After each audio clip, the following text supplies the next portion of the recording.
We got some anniversaries to talk about. The one I was new, the other I slightly forgot.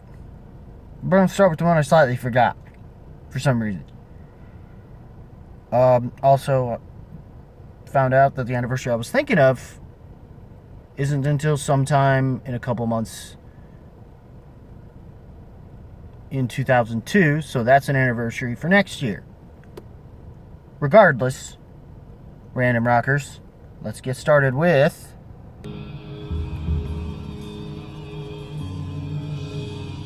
the Cult Ceremony.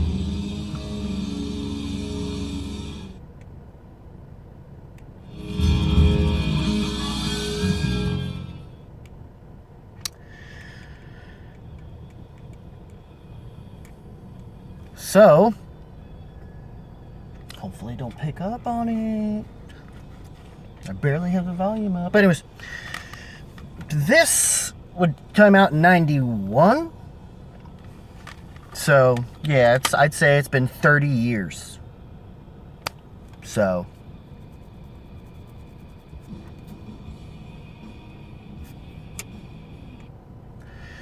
since this album's been out. Yeah, it's about the same amount of anniversary as, say, the Nevermind record, which I wasn't really too worried about talking about. A lot of people already did, thanks to that one kid. Yeesh. Sheesh. But anyways, the Cult Ceremony is the follow-up to their massive breakthrough album, Sonic Temple, that came out in my birth year of 1989. A 2-year gap, of course, as what you'd expect, usually with the labels and stuff of most albums.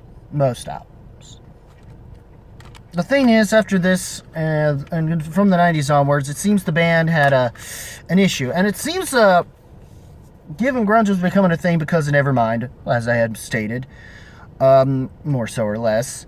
The Cult themselves wanted to basically do their own grunge album, actually.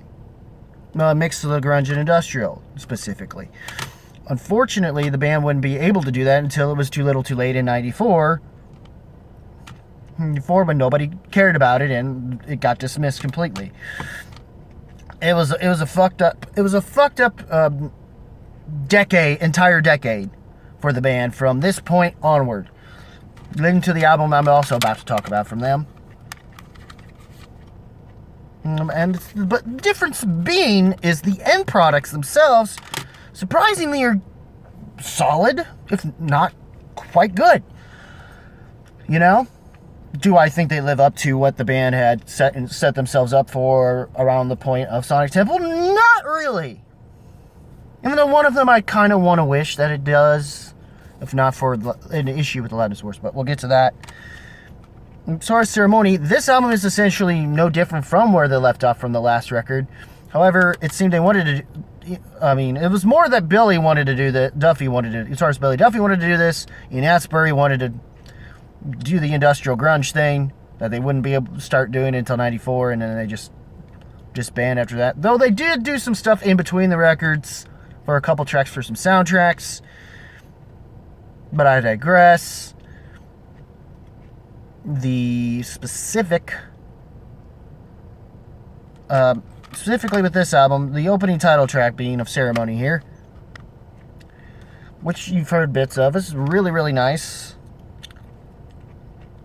But it's, of course, their big singles that come off of this album being the second track, Wild Hearted Son, and Heart of Soul, which really does become the tracks on here that are the most reminiscent to what you got out of Sonic Temple. Though this album, as a compromise, Ian decided to bring in more of the, as the album cover would state, some more indigenous tribal music of sorts.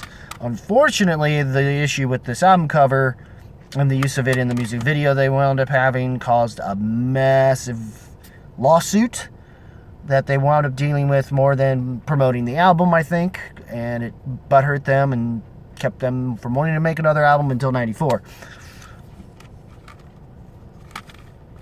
Which unfortunately is hard to find. The Black Sheep album, specifically, as some fans call it. But this album, the opening track is great. Wild Hearted Son, obviously great. Earth Mother for you.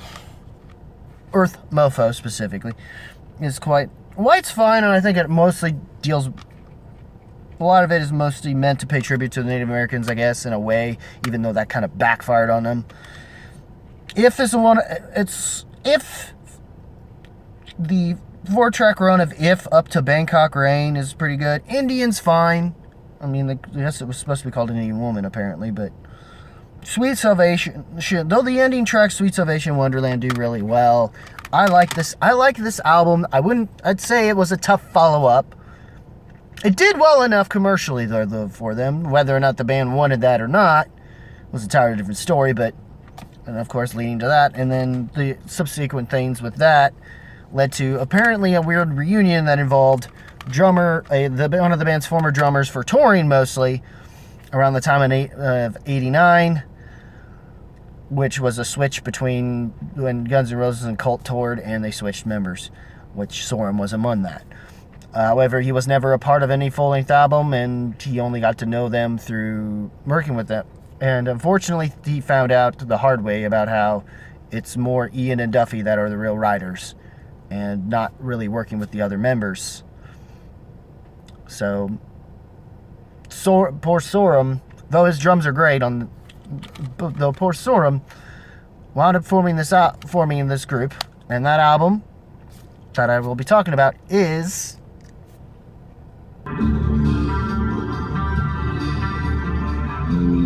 The Cults, Beyond Good and Evil.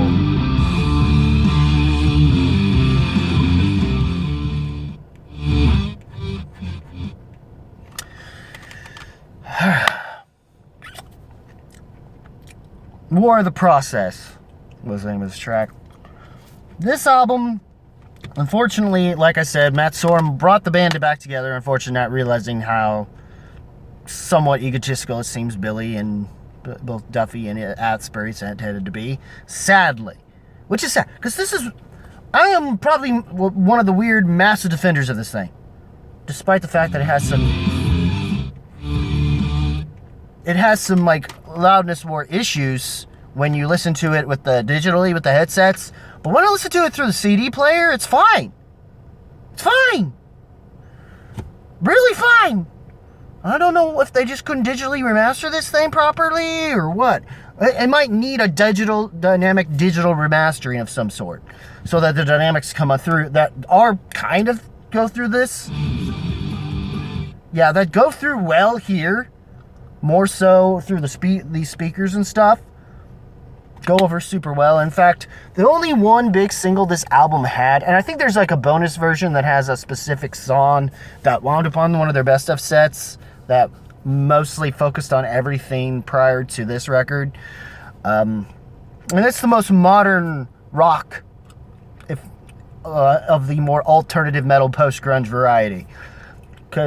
Or at least in the sense that it seems they take, with this record, having the return of Bob Rock as producer as well. Because apparently, which I don't know if he did return, I think he did for the Black Sheep record. But he was, apparently, I forgot to mention in the last album, that it was Richie Zaito that helped co-produce with Billy and Asbury on Ceremony. But regardless, this album, definitely one of the more modern sounding ones. Rise definitely holds up pretty well.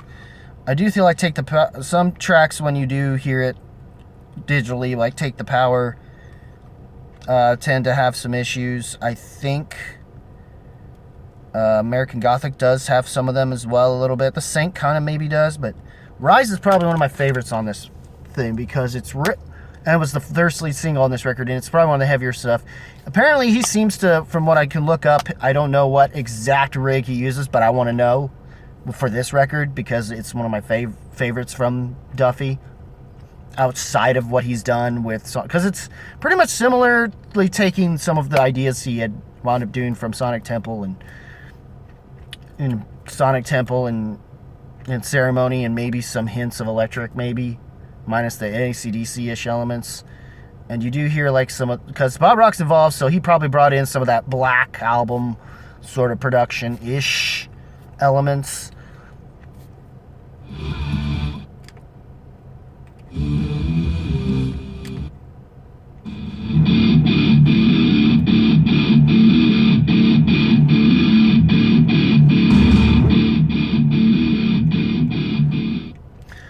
Like that thrash, that more powerful stuff. That's Rise. And they still play this song. And the moment you hear that fucking riff, you're in for something. You're in for something. They still play it, which is nice to know. And apparently I found out they released something in 2019, and I had no idea. Because some of you know who have kept up with this channel, and even at its Facebook days, kind of know about me talking about these albums already. I think I have. And if you want more on details on that, you can check there as well, of what has happened since then as with these albums. I still enjoy Ceremony very much. I do understand that it's not nearly as good as, of course, Sonic Temple is. Though there are weird times where I do think it is. It's weird, but regardless, no matter what, they've remained solid, if not good, if not great. If not potentially masterclass. They've not sunk super low. Sure, they went to a more dad rock thing, but even then they've found a way to kind of maintain solidarity as a band overall, the Cult. So all of their stuff is worth checking out. Even their deeper dives are as well. And I would mostly weirdly recommend this one in the same. And even though I could understand some people saying Born into This and the modern stuff, but which wasn't a bad comeback, I guess, from this. But it felt more garage rocky and in places at points for me. But this record here, The Saint's not bad. Breathe is pretty good, but I think like Speed of Light I still like a lot. Maybe not as much as I remember, but Ashes and now looking back, I wind up liking Breathe and Ashes and Ghosts even more than I remember. Even the final tracks of True Believers and My Bridges Burn are pretty solid too. Though Speed of Light has something to it to where that still hits, that I still remember it from this day forward when I think about this record. In the same sense as I would Rise, you know. Because the moment I hear those riffs, it immediately clicks for me. So, and I love the way he drums on this thing, the way the rest of the band just fucking, even that's where he is on his vocals. He's still bringing it, I'd say, surprisingly, and so is Duffy on his tones. Apparently he's using Mesa Boogies. I don't know which ones. I want to say he's using a dual rectifier, but the question is what revision. And I think the speakers he's using have to be the ones from within the 2000s, because those things are gnarly as shit. Something in your eyes. You rise. But yes, I still like this album, even when it's flawed in listening to it the way that I had to listen to it through my in-ears. But I still love this. Overall, these albums I still find ways in their own little ways to hold up for me. For some other people, they may not, but I understand if it does. But what are your thoughts on the Cult? What are your thoughts on Ceremony and Beyond Good and Evil? Leave a comment below, let me know. Do you think those albums still hold up? And this one's 20 years later, by the way. So, what are your thoughts on these albums, you know? I think there was another album they might have had an anniversary, and I forgot about that one, too. Though I don't remember that one nearly as fondly as these two records, so take that or leave it, I guess. But, while it was still 2001... 2021, I'm just going to talk about these. So that's what happens. What did you guys think of the Cult in general, these albums? What's your favorites from the band, I guess? Leave a comment below, let me know. As always, guys, keep it random. Also, a link in descriptions to a lot of things, including my Facebook page. I can follow me there. And as always, guys, keep it random, keep it real, keep it rocking. I'll see you in the next video. Take care, y'all.